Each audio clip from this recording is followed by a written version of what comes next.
metal up over 20% in the last 30 days. Earlier this week, it pushed past the 5,000 mark, hitting 5,500 midweek. It's currently hovering just below that.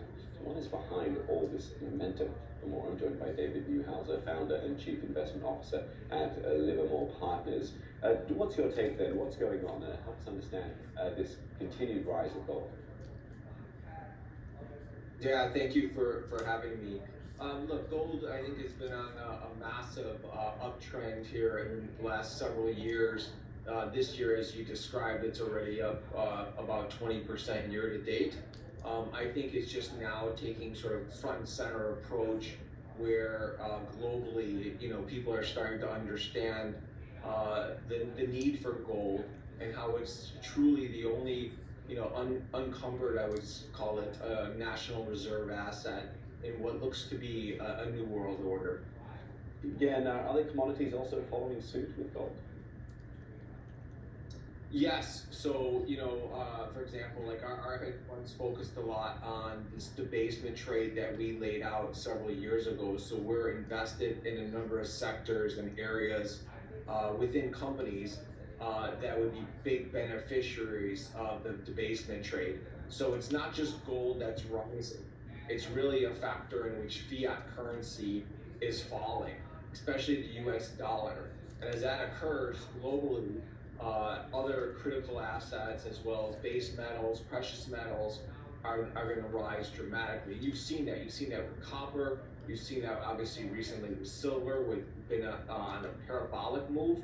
And you've also seen that with some of the rare earths as well. And you expect this trend to continue?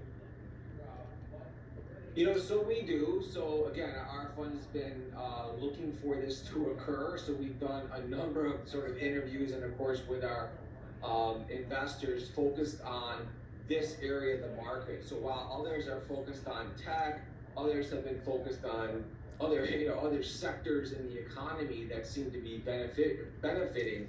We're looking at what could go wrong or what it's going to need to actually have this play out and be economically viable for both the U.S. and globally, especially with massive spending, all deficit spending, both on defense, both on AI and the like.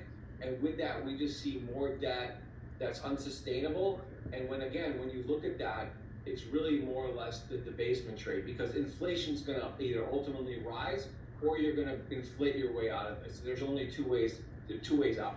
Yeah, and we've seen only one way up for gold so far. It's just this trajectory that it's on.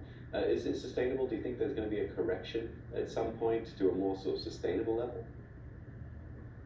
I think so. So, like I said, it's been on a rise for here easily the last year, but it's really been on a rise for the past 3 years. And I look at it as like it's the 3 Ds that are working, right? It's debasement, as I touched on, it's debt, and then it's just lastly, now it's the demand.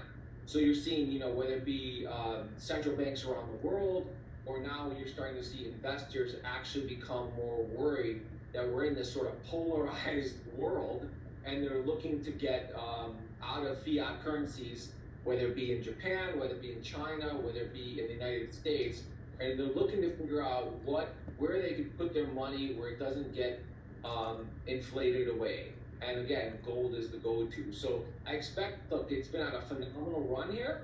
I don't think it's sustainable, but I think it could stay in this sort of higher range for longer. But I expect some sharp corrections along the way for sure. All right, David, thanks very much for giving us your insight on what has sort of been a story that we've been following closely, the continued rise of gold. David Newhouser, their founder and chief investment officer at Livermore Partners. That's it.